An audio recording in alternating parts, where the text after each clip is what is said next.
बोले शंकर भगवान की जय। श्री परमात्मने नमः। गुरु ब्रह्मा गुरु विष्णु गुरुदेवो महेश्वर, गुरु साक्षात् परब्रह्म तस्मै श्री गुरुवे नमः। कर्पूरगौरं करुणावतारं संसार सारं भुजगेन्द्रहारं सदा वसन्तं हृदयारविन्दे भवं भवानी सहितं नमामि। भवं भवानी सहितं नमामि। हरे कृष्णा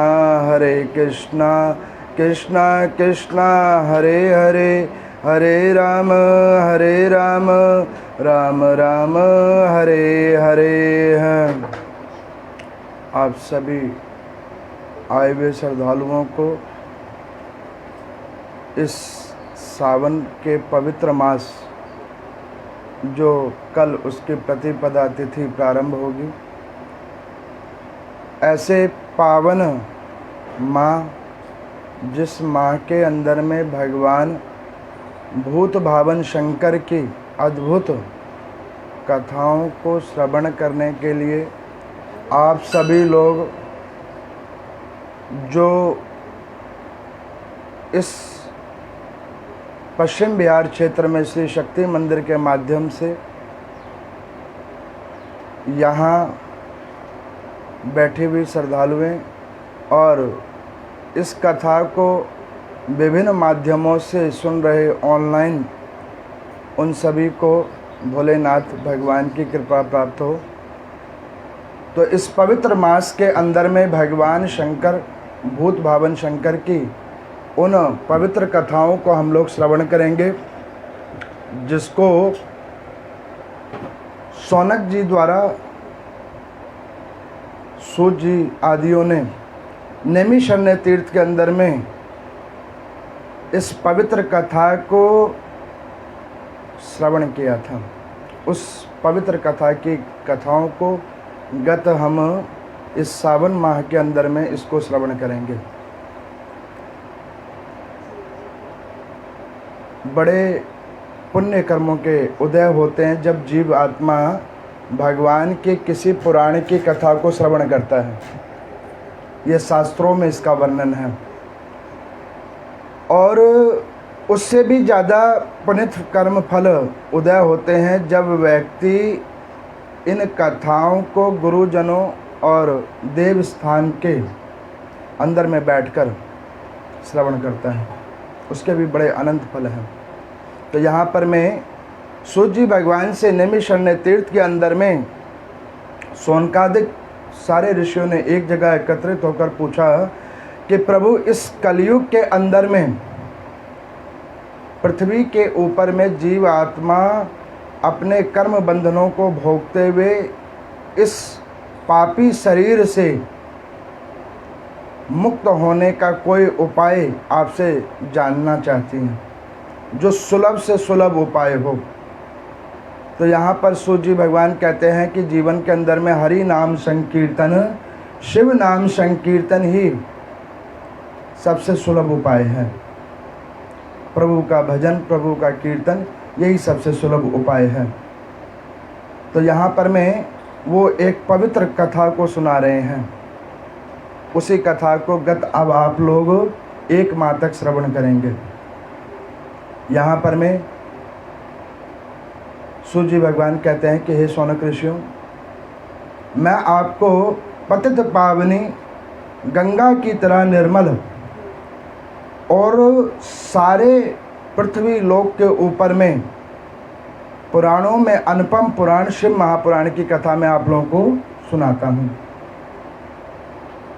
तो यहाँ पर सूत जी भगवान शौनक आदि ऋषियों को, सनत कुमार आदि ऋषियों को कथा श्रवण करवा रहे हैं और सर्वप्रथम शिव महापुराण के महात्म को समझा रहे हैं। शिव महापुराण के महात्म को समझा रहे हैं। विंध्येश्वरी संगीता के प्रारंभ की ये कुछ अध्याय हैं, जिसके अंदर में शिव महापुराण की महिमा और उनकी कथाओं का विवरण किया जा रहा है। यहाँ पर मैं वो बतलाते हैं कि इसी पृथ्वी लोक के ऊपर में सतयुग के अंदर में नाना प्रकार के भगवान शंकर के भक्त हुए हैं, नाना प्रकार के प्रभु के साधक हुए हैं, जिन्होंने भगवान शंकर की आराधना, पूजन और नाना प्रकार के व्रत आदियों कर्मों को कर कर अपने जीवन को शिव पद में प्राप्ति करवाई है। उसी भाव के अनुसार परमात्मा शिव ने उनके ऊपर भी कृपा की है, जो नास्तिक होकर और किसी धर्म, किसी नियम आचरणों को ना मानकर अंतिम समय में भी प्रभु के श्री चरणों में आया है, प्रभु ने उसका भी कल्याण किया है।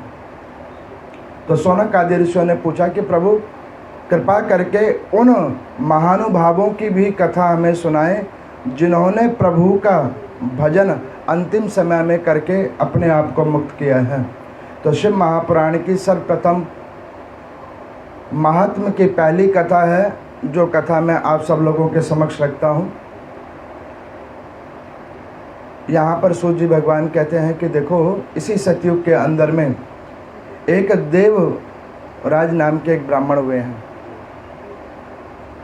ब्राह्मण कुल में जन्म लेने के बावजूद नाना प्रकार के वेद विद्याओं को ग्रहण करने के बावजूद उन ब्राह्मण देवता के अंदर में कुछ कुसंगताएं आ गई।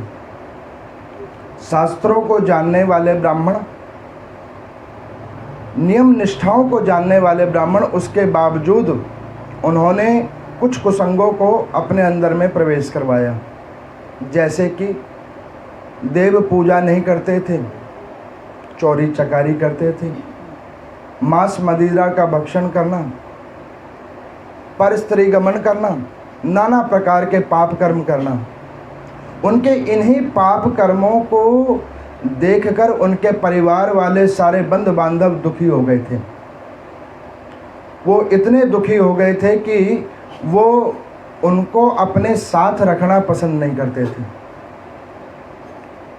और देवव्रत देवराज जी ये ब्राह्मण जानते तो सब कुछ थे, लेकिन कुछ पूर्व जन्मों के पाप कर्मों के अनुसार उनके ज्ञान और विवेक उस कुसंगों के आगे क्षीण हो जाया करते थे, जिससे वो ब्राह्मण देवता बहुत ज़्यादा दुखी भी थे। बहुत कल्पों तक उन्होंने परिवार के अंदर में अपना समय को व्यतीत किया, लेकिन वस्तुत रूप में जब समय बहुत निकल गया और फिर भी उनके पाप कर्म कटित नहीं हुए, तो उन्होंने मन विचार किया कि इन परिवार, इस समाज को छोड़कर एकांतवास किया जाए। अब उन देवराज नाम वाले ब्राह्मण देवता ने अपने ब्राह्मणी को त्याग करके, कुलीन ब्राह्मणी को त्याग करके एक वैश्या के साथ में रहना पसंद किया। परिवार और समाज वालों ने उनका परित्याग किया। अब जब उनका परित्याग कर दिया तो वो एक जंगल में नर्मदा नदी के किनारे पर जाकर रहने लगे। उस नर्मदा नदी के किनारे पर जाकर देवराज रोज चोरी करते, पशुओं के ऊपर हिंसा करते और उससे उपार्जित अन्न और धन उन वैश्याओं पे लुटाते। उनका दैनिक कर्म यही हो गया था।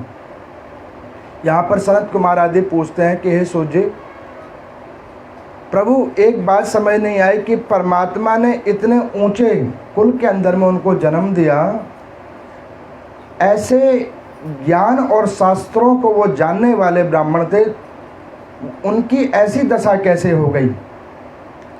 इसके ऊपर मैं थोड़ा प्रकाश डालें। देखो, ये जो प्रश्न सनत कुमार आदियों ने, शौनक आदि ऋषियों ने जो सूर्य जी से पूछा है, ये प्रश्न की एक अपनी महिमा है। आप लोग देखें, मानव शरीर आपको और हम सबको मिला हुआ है। सब लोग कथाओं को श्रवण करते हैं, धर्म पूजा पाठों को देखते हैं, उसके बावजूद पाप कर्म करते हैं, जानने के बावजूद। क्यों? क्योंकि इस पृथ्वी लोक के ऊपर में जब जीव आत्मा परमात्मा के द्वारा जन्म प्राप्त करके आता है, तो वो अपने साथ अपने कर्मों को भी लेके आता है। उसमें अच्छे कर्म भी होते हैं और बुरे कर्म भी होते हैं, और उन कर्मों को जब वो अपने साथ लेके आता है तो उस कर्मा अनुसार उस व्यक्ति की बुद्धि विवेक हो जाती है। मेरे को कल किसी ने पूछा कि पंडित जी, अगर श्रावण मास के माह में अगर हम व्रत ना रख पाएँ तो क्या उस सावन माह का कोई फल हमें प्राप्त होगा? मैं आपको बतलाऊं कि श्रावण मास का जो व्रत है अथवा श्रावण माह की जो महिमा है वो केवल व्रत और भगवान शंकर को जल चढ़ाना ही नहीं है, केवल कथा आदि को सुन लेना, कीर्तनों में चले जाना या कोई अनुष्ठान को जाकर अपने आप को उसमें जाकर उपस्थित करवा देने से ही सारा कार्य सिद्ध नहीं होता। वो कार्य सिद्ध तब होता है जब व्यक्ति अपने आप को भगवान शंकर के पास में ले जाकर ये भाव रख ले कि प्रभु अब मैं कोई पाप कर्म नहीं करूँगा इस पापी शरीर से और आपका नाम संकीर्तन करूँगा, तब जाके उसका फल प्राप्त होता है। तो ब्राह्मण योनि में जन्म होने के बावजूद भी उनके पाप कर्मों ने और इस जन्म के पाप कर्मों ने उनका पीछा नहीं छोड़ा। ज्ञान होने के बावजूद उन्होंने सत्य को पीछे छोड़कर असत्य को अपना लिया। बहुत समय ऐसे बीता चोरी चकारी करते हुए।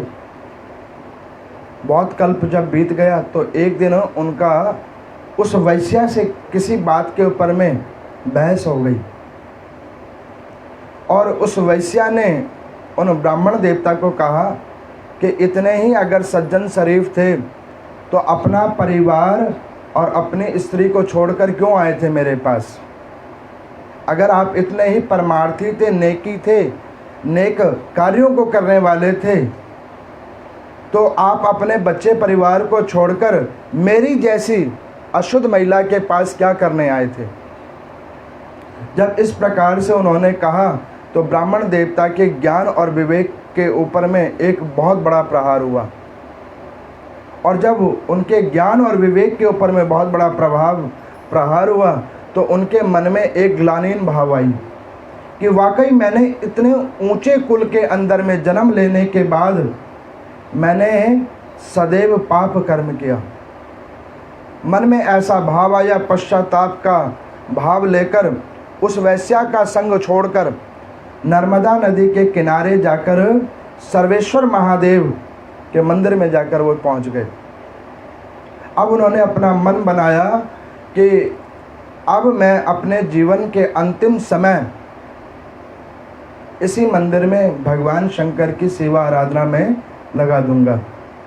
यहाँ पर सूजी सोनक आदि ऋषियों को कहते हैं कि देखो, जीवात्मा चाहे दिन में हो चाहे रात में हो चाहे किसी भी हालात में हो, जब उसके मन में पश्चाताप की भावना आ जाए और अपने पाप कर्मों के प्रति पश्चाताप हो जाए और वो भगवान शंकर के श्री चरणों में सानिध्य हो जाए तो भगवान शंकर उसे माफ़ कर देते हैं। भगवान शंकर का नाम करुणा सागर भी है, करुणा बंधु भी है। क्यों इनका नाम करुणा बंधु है? क्योंकि ये प्रभु किसी के ऊपर भी करुणा कर देते हैं, चाहे कोई कितना पापी क्यों ना हो।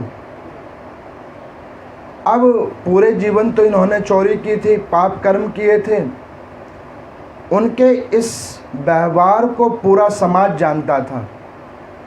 अब वो सर्वेश्वर महादेव के मंदिर में गए, वहाँ पर जब वो गए और उस मंदिर में निवास करने लगे तो वहाँ के निवासियों ने उन्हें पकड़ लिया, चोर समझकर उन्हें बहुत मारा। इतना मारा कि शरीर को अधेड़ अवस्था में कर दिया, अधोगति रूपेण कर दिया, और उन्हें मारकर नर्मदा नदी के किनारे फेंक दिया।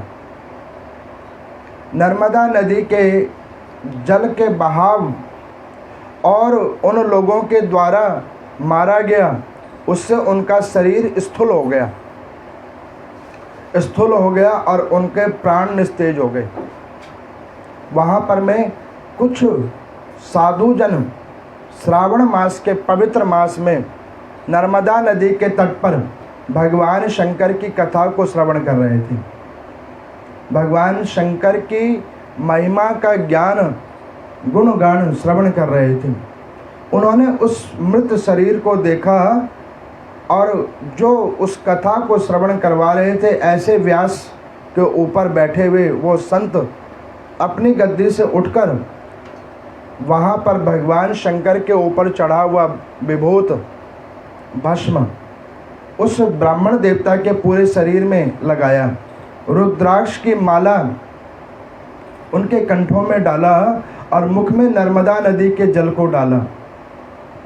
उस मुख के अंदर में नर्मदा नदी के जल का प्रभाव रुद्राक्ष माला के अंतिम समय में शरीर में स्पर्श का प्रभाव और संतों और गुरुजनों के द्वारा उस पापी शरीर को अंतिम समय में स्पर्श करने के प्रभाव से वो देवराज नाम वाले ब्राह्मण उस पापी शरीर से मुक्त हुए और भगवान शंकर के परम पद को उन्होंने प्राप्त किया। ये शिव महापुराण की महिमा की प्रथम कथा है जो प्रथम 3 अध्यायों के अंदर में है। यहाँ पर शौनक आदि ऋषियों ने सूर्य से पूछा कि प्रभु इसके बाद में भविष्य में और क्या क्या हुआ, भगवान शंकर की कृपा भक्तों के ऊपर कैसे कैसे हुई। तो यहाँ पर वो कहने लगे कि इसी सतयुग के अंदर में एक बिंदुक नाम वाले ब्राह्मण थे जिनकी पत्नी का नाम चंचुला था। ये दोनों पति पत्नी कार्य तो ब्राह्मणों वाला करते थे, लेकिन पाप कर्मों से ये भी संसर्ग थे। दोनों पति पत्नी व्यभिचार करते थे, पति अलग पत्नी अलग। ब्राह्मण देवता दिखाने के लिए ऊपर से तो ब्राह्मण देव थे, लेकिन अंदर से पाप कर्मों से भरे हुए थे, दैनिक पाप कर्म करते। बहुत कल्पों तक उन दोनों ने मिलकर व्यभिचार किया, पर स्त्री गमन, पर उस पुरुष का गमन, चोरी जुआ खेलना, ये दोनों पति पत्नी के कर्मों का भाग था। बहुत कल्पों तक उन दोनों ने मिलकर ऐसे अपने पाप कर्मों के साथ अपने पापी शरीर को जोड़ रखा था। एक दिन उन बिंदुक नाम वाले ब्राह्मण ने अपनी पत्नी को चंचुला को किसी पर पुरुष के साथ में देखा, जिसको देखकर उन्हें बड़ा क्रोध आया। उन्होंने कहा कि अरे दुष्टा, तू अब तक तो चोरी छुपे ये पाप कर्म करती थी, अब तुमने दिना दृष्टि मेरे सामने ही किया है। इस प्रकार से अपशब्द आदियों का प्रयोग करते हुए अपनी पत्नी चंचुला को नाना प्रकार के अपशब्द कहे। जब नाना प्रकार के अपशब्द कहे तो चंचुला ने कहा कि हे देव, आप मुझे जो कहते हो कि आप कितने दूध के धुले हैं, आज मैं गलती से पकड़ी गई हूँ, आप भी तो इसी प्रकार पर स्त्री गमन करते हैं। अब नाना प्रकार की वार्ता अपवाद विवाद दोनों पति पत्नी में हुआ। जब नाना प्रकार के वाद अपवाद हुआ तो मन में बड़ा ग्लानिन भाव आया कि इतनी ऊंची कोटि में हमारा जन्म हुआ, पवित्र कुल के अंदर में हमारा जन्म हुआ, और उसके बाद ऐसे पाप कर्मों के साथ हमारा संसर्ग हो गया। इसको सोच के मन में बड़ा ग्लानिन भाव आया। अब दोनों पति पत्नी ने सोचा कि एक दूसरे का त्याग करें और इस पापी शरीर को भी त्यागें। कई लोगों को मैं देखता हूँ छोटी छोटी बातों के ऊपर में अपने इस शरीर को त्याग करना उचित समझ लेते हैं। देखो, मैं आपको बतलाऊं, हमारी कोई ऐसी औकात नहीं कि इस शरीर को आप अपने अनुसार त्याग कर दें, क्योंकि एक परमात्मा की धरोहर है जो आपको कुछ समय के लिए मिला है, कुछ वर्षों के लिए मिला है, उस परम पिता के द्वारा ये शरीर आपको मिला है अपने किए गए कर्मों को भोगने के लिए और आगे के सत्कर्मों को करने के लिए। इसलिए कि जो लोग मैं देखता हूँ, अखबारों में पढ़ता हूँ, समाज के अंदर देखता हूँ कि किसी ने सुसाइड कर लिया। जो सुसाइड करता है वो सबसे बड़ा पापी आदमी है। आत्मदाह से बड़ा पाप नहीं है। जो जीवात्मा आत्मदाह करता है, इसका मतलब उसका अपना आत्मा ही मर चुकी है। आत्मदाह वही करता है जिसकी अपनी आत्मा ही मर चुकी है। शास्त्रों में लिखा है कि आत्मदाह से बड़ा पाप और कोई नहीं है। अब यहाँ पर वो बिंदुक नाम वाले ब्राह्मण देवता और उनकी पत्नी चंचुला दोनों ने मिलकर मन बनाया कि इस पापी शरीर का परित्याग करें। पहुंच गए गंगा नदी के किनारे। देखो यहाँ पर सूर्य जी कहते हैं कि गंगा नदी के किनारे जीवित भी पहुंचता है और मृतक भी पहुंचता है। जीवित जब पहुंचता है तो उसके पाप कर्म माँ भगवती गंगा निर्मल कर देती हैं, और वही जब मृतक पहुंचता है तो उसे वही माता गंगा उस अवशेषों को गति देती हैं, और परम गति उनको देती हैं जिन्होंने पूरे जीवन में भगवान का नाम संकीर्तन किया होता है। गंगा जी का काम है जो उनकी शरण में आया है उसको कृपा करना उसके ऊपर में। अब ये हमारी कर्मों का प्रभाव है कि हम उनके पास किस प्रकार से जाते हैं। अब दोनों पति पत्नी ने सोचा कि इस पापी शरीर का परित्याग किया जाए और इस गंगा जी के अंदर में कूदकर अपने इस शरीर को नष्ट किया जाए। तो उस गंगा नदी के किनारे एक संत बैठे हुए थे, साधना कर रहे थे, जिनका नाम अंगिरा ऋषि था। ऐसे वो पवित्र संत वहाँ बैठकर भगवान शंकर का ध्यान कर रहे थे। उन्होंने देखा कि ये ब्राह्मण और ब्राह्मणी अपने शरीर का परित्याग गंगा नदी के अंदर में करने जा रहे हैं। ब्राह्मण देवता उनको ऐसे घोर कर्म को करते हुए देखकर अंगिरा ऋषि उठे और उन्होंने उन दोनों पति पत्नी का हाथ पकड़ा। और जब दोनों पति पत्नी का हाथ पकड़ा तो संत के स्पर्श के प्रभाव से उन दोनों पति पत्नी के कुछ ज्ञान चक्षु खुले। उन अंगिरा ऋषि ने कहा कि भैया ये क्या कर रहे हो? तो बिंदुक नाम वाले ब्राह्मण कहने लगे कि हे प्रभु, जीवन में कोई पुण्य कर्म नहीं किया, केवल और केवल पाप कर्म किया। ऋषि ने उस स्त्री की ओर देखते हुए कहा कि देवी तुम क्या कर रही हो? उन्होंने कहा कि प्रभु, जिस प्रकार से इन ब्राह्मण देवता ने कभी कोई पुण्य कर्म नहीं किया, वैसे ही जीवन में कभी मैंने भी कोई पुण्य कर्म नहीं किया। सब कुछ जानने के बाद पाप कर्म किया है। जब इस प्रकार से अंगिरा ऋषि ने उन दोनों ब्राह्मण ब्राह्मणी की बात सुनी तो उन्होंने कहा कि अब एक काम करो कि तुम जो ये आत्मदाह कर रहे हो, उस आत्मदाह के करने से तुम्हें क्या प्राप्त होगा? तो उन्होंने कहा कि आत्मदाह करने से इस पापी शरीर से हमें मुक्ति मिलेगी। तो अंगिरा ऋषि ने कहा कि एक काम करो कि ये अपना पापी शरीर मुझे दान में दे दो, ये अपना पापी शरीर मुझे दान में दे दो। जब कभी ऐसी विलक्षण स्थिति आ जाए और लगे कि भाई अब इससे अच्छा मरना ही ठीक है, तो उस समय में अपने उस पापी शरीर को सोच लो कि ये परमात्मा की देन है, परमात्मा को वापस कर दी जाए। आत्मदाह करके नहीं, उनके सानिध्य पहुंचकर। जब बहुत ज़्यादा विचलित हो जाओ तो अपने गुरुदेव भगवान के पास जाओ। आज गुरु पूर्णिमा है। आपको पता है कि जीवन में कुछ चीज़ें बहुमूल्य होती हैं। जैसे माता पिता, गुरुजन।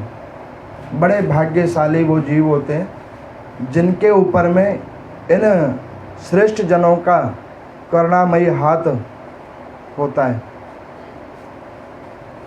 मेरे को एक श्रद्धालु ने कल शाम को पूछा कि पंडित जी, गुरु पूर्णिमा का मतलब क्या है? गुरु पूर्णिमा में विशिष्ट ऐसी क्या बात है जिसको जीवात्मा गुरु पूर्णिमा का नाम देता है, व्यास पूजा का विधान करता है? और ये शुरू कब से हुई? तो यहाँ पर मैं उसकी भी एक बड़ी पावन कथा है। द्वापर युग के प्रारंभ में एक ब्रह्म ऋषि हुए हैं जिनका नाम है पराशर। ब्रह्म ऋषि हैं। 3 काल की वार्ताओं को जानने वाले ऋषि हैं। एक समय गंगा नदी के किनारे वो ऋषि भजन कीर्तन करते हुए पहुंचे। उन ऋषि को एक श्राप भी लगा हुआ था। वो श्राप उन्हें कैसे प्राप्त हुआ था? तो एक समय जब पूर्व जन्म के अंदर में वो पराशर मुनि कहीं पे भगवान शंकर की कथा हो रही थी, भगवान शंकर की कहीं पे पूजन हो रही थी, और उस पूजन को होते हुए देखकर ना ही उन्होंने नमस्कार किया और ना ही भगवान शंकर को उन्होंने प्रणाम किया था। उस छोटे से चूक के पीछे उनको पुनः मानव शरीर लेके आना पड़ा था। और वहाँ पर ब्राह्मणों के द्वारा मुखों से उन्हें एक श्राप मिला था कि उचित समय पर आपका ज्ञान विवेक मलिन हो जाएगा, क्योंकि उन्होंने भगवान शंकर को भी प्रणाम नहीं किया था। अब आप लोग दैनिक कथाओं में सुनोगे, जब विंध्येश्वरी संगीता कल से प्रारंभ होगी, कि वास्तव में भगवान शंकर हैं कौन, तो आप लोगों को पता लगेगा कि इस चराचर पृथ्वी के ऊपर में जीव आत्मा के प्राणवायु रूप में भगवान शंकर हैं। इसकी कथा आप आगे के दिनों में श्रवण करेंगे। तो वह पराशर मुनि गंगा नदी के किनारे गए। इस किनारे से दूसरे किनारे के लिए वहाँ पर बैठे, तो वहाँ पर एक मछुआरण कन्या, जो रूप से बिल्कुल कारूपा थी, कोई सुंदरी नहीं थी, बिल्कुल काले रूप की, वो नदी के अंदर में नौका को चलाती थी। उसके शरीर से बहुत बदबू आती थी, जैसे मछलियों का जैसा बदबू उसके शरीर से आता था। उस कन्या का नाम था मत्स्यगंधा। वो मछली के गर्भ से उत्पन्न हुई थी। यहाँ पर सूर्य जी कहते हैं कि देखो ये मत्स्यगंधा कौन है? ये मत्स्यगंधा इंद्र की अप्सरा है एक, जिसने ब्रह्मा जी का अपमान किया था, तो इस पापी शरीर को प्राप्त करके पृथ्वी लोक पर आई। आपको मैं बतलाऊं, हर व्यक्ति का पृथ्वी पे आने का कोई ना कोई नियोजन है। आपको परमात्मा ने नीचे भेजा है, इसका बहुत बड़ा कारण है। अगर आप ये सोच रहे हो ना कि बस हम ऐसे ही टाइम पास करने आए हैं, ना, टाइम पास करने नहीं आए हैं। परमात्मा ने किसी न किसी ध्येय के कारण आपको नीचे भेजा है। ये बात अलग है कि हम उस ध्येय को भूलकर दूसरे कामों में विलुप्त हो गए हैं। अब यहाँ पर मैं उस पाप कर्मों के द्वारा मत्स्यगंधा ने जन्म लिया एक मछुआरे के यहाँ पे। मछली के उदर में वो आई। मछुआरे ने मछली को बेचने के लिए मछली को काटा और उसमें से कन्या उत्पन्न हुई, जिसका नाम मत्स्यगंधा रख दिया। जब वह मत्स्यगंधा ने ब्रह्मा जी का अपमान किया था और जब श्राप मिल गया था ब्रह्मा जी के द्वारा, तो बाद में जब उसको ज्ञान प्राप्त हुआ कि मैंने वाकई कोई गलत कर्म किया है, तो उन्होंने ब्रह्मा जी के पुनः चरणों को पकड़ा था उन्होंने कहा कि प्रभु मुझसे गलती हुई है, मुझे क्षमा कर दीजिए। अच्छा आदमी वही है जो वक्त रहते अपनी गलतियों को मान जाए। अब उन्होंने कहा कि प्रभु मेरे इस पाप कर्मों को क्षमा कर दें। तो ब्रह्म देवता ने कहा कि दिया हुआ श्राप तो अब वापस नहीं होगा, लेकिन हम तुम्हें बतलाते हैं कि जो तुम्हारा ये पापी शरीर है भविष्य में कई चीज़ों को उत्पत्ति देगा। एक नई सृष्टि की स्थापना तुम्हारे द्वारा होगा। तुम्हारे गर्भ के अंदर में नारायण भगवान आएंगे।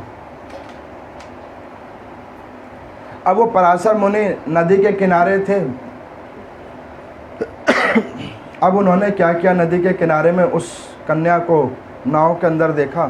तो उन्होंने कहा कि अरे पुत्री, क्या तुम मुझे इस पार से उस पार पहुंचा दोगे? तो उस मत्स्यगंधा नाम वाली कन्या ने कहा कि हे देव,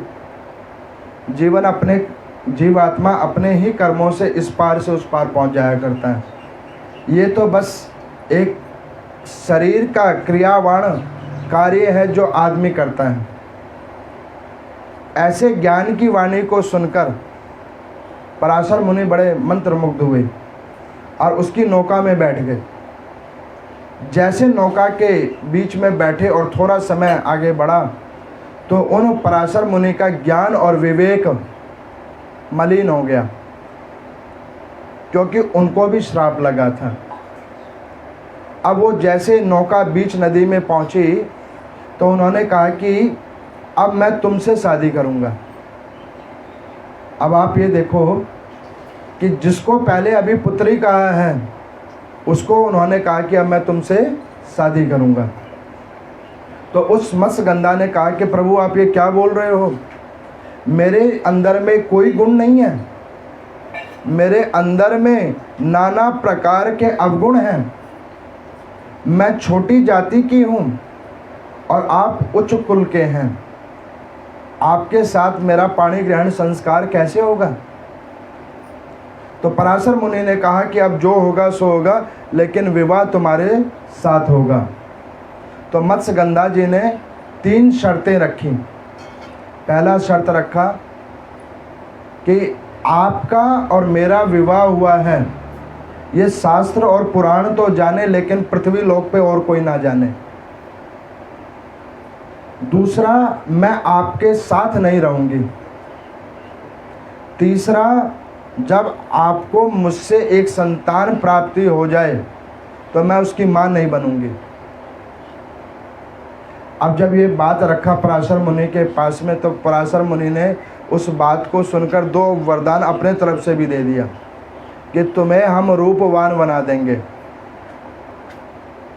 तुम्हारे अंदर में ये जो बदबू आ रही है उसको हम हटा देंगे और इस पृथ्वी लोक की महारानी बनाएंगे। ये पराशर मुनि ने अपने आप भी 2 वरदान दे दिए। अब इस प्रकार से जब 2 वरदान उन्होंने भी दे दिए तो पराशर मुनि ने उस मत्स्यगंधा के साथ संसर्ग किया, जिससे उनको एक संतान की प्राप्ति हुई, जिनका नाम वेदव्यास पड़ा। आपको बताऊं, वेदव्यास जी भगवान नारायण के एक अवतार हैं।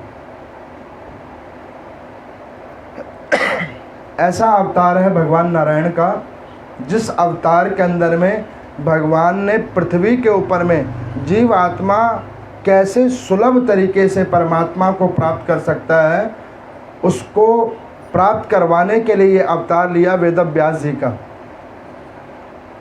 अब पराशर मुनि ने जब देखा एक संतान उत्पन्न हो गई और उनको ज्ञान विवेक उस पार जब पहुंच गए तो ज्ञान विवेक उनका खुला, तो उनको मन में बड़ा आत्मगालीन हुआ। अब उन्होंने उस मत्स्यगंधा को उसी वक्त छोड़ दिया, उसको वहाँ पे छोड़ दिया और उनको वहाँ पर छोड़कर उस बालक को सर पर हाथ रखकर आशीर्वाद दिया कि जाओ, आज से तुम्हारी पृथ्वी लोक के ऊपर में पूजा होगी। आषाढ़ मास के पूर्णमासी तिथि को तुम्हारी पूजा होगी। तुम ही सारे पुराणों और वेद शास्त्रों को, पृथ्वी के ऊपर में सार तत्वों को ज्ञान रूप में देने वाले होंगे। तुम्हारी वजह से पृथ्वी के लोगों का कल्याण होगा। तो आज उन वेद व्यास जी महाराज जी की आज जयंती भी है। उन्हीं व्यास भगवान जी की कृपा को प्राप्त करने के लिए हम लोग गुरुदेव भगवान बनाते हैं। उन गुरु के रूप में उन व्यास की पूजा की जाती है। मैंने कई बार कथाओं के रूप में बतलाया कि गुरु कौन होते हैं, जो सदमार्ग दिखा दे, जो सदमार्ग दिखा दे और उस सदमार्ग को देखकर जीवात्मा अपने आप को मुक्त कर ले, वही गुरुदेव भगवान होते हैं। तो वही आज व्यास पूर्णिमा है, जिनके सदगुरुदेव भगवान हैं। उन सारे शिष्यों को चाहिए कि अपने गुरुदेव भगवान की पूजा अर्चना करें, अगर सुलभ हो सके तो उनके पावन दर्शन करें। अगर वो सक्षम नहीं है तो अपने घर में, अपने मंदिर के अंदर में गुरुदेव भगवान की पूजा अर्चना करें। तो इस प्रकार से उस बिंदुक और चंचुला नाम वाली ब्राह्मणी ने उन अंगिरा मुनि के द्वारा ज्ञान को प्राप्त किया और जीवन के अंदर में विरक्ति के भाव को उत्पन्न किया और भगवान शंकर के पूजन में, व्रत में, इन कथाओं को श्रवण में अपने मन को लगा दिया, जिसके प्रभाव से उनका ये पापी शरीर छूटा और अंत गत्वा शिव पद की प्राप्ति हुई है। तो यहाँ पर शौनक आदि ऋषियों ने पूछा कि प्रभु, इस शिव महापुराण की महिमा का जो आज आपने प्रथम दिन में वर्णन किया है, इस कथा को सुनने का क्या फल है? अभी आप लोगों ने कथा को सुना, इस कथा को सुनने का क्या फल है? तो यहाँ पर मैं सूत जी भगवान कहते हैं शौनक आदि ऋषियों को कि हे ऋषियों, इस कथा को सुनने का ये फल है कि जो इस कथा के अंश मात्र को भी श्रवण करता है, अंश मात्र को भी श्रवण करता है, तो उसके इस पापी समय कल्प के अंदर में किए गए पापी शरीर से जितने भी पाप कर्म किए हैं, उसके अधिकांश भाग कटित हो जाते हैं। वो आज की कथा को सुनने का फल है, ये सूत जी भगवान कहते हैं। मैं आप सभी लोगों को कहूँ कि कल से बिल्कुल ठीक समय से 6 बजे से ये कथा शुरू हो जाती है। मेरी सारी श्रद्धालुओं को पता है कि मैं टाइम का बड़ा पंचुअल हूँ। 6 बजते और मैं कथा शुरू कर देता हूँ, और जैसे 6:30 होते हैं तो मैं आरती के लिए खड़ा भी हो जाता हूँ। मैं रुकता नहीं हूँ उसके बाद, क्योंकि जो व्यक्ति समय की मर्यादा में ना हो उसका कोई लाभ नहीं है। शास्त्र कहता है कि समय के अनुकूल होना चाहिए, नहीं तो समय तुम्हें पीछे छोड़ देगा। समय के अनुकूल होना चाहिए। तो कल से आप विंध्येश्वरी संगीता की कथा को श्रवण करेंगे। मेरा आप सभी श्रोतागणों जो ऑनलाइन के रूप में जगह जगह सुन रहे हैं, बहुत सारे सोशल प्लेटफॉर्म्स के माध्यम पे जो लोग सुन रहे हैं, अथवा इस कथा को बाद में डी लाइव देखेंगे, उन सभीयों श्रद्धालु जनों, श्रोता जनों को और जो गुरुजन इन कथाओं को श्रवण करते हैं, उन सबको साधुवाद। और मेरा आप सभी को इस गुरु पूर्णिमा की हार्दिक शुभकामनाएं हैं। बोले शंकर भगवान की जय। आरती शुरू करें।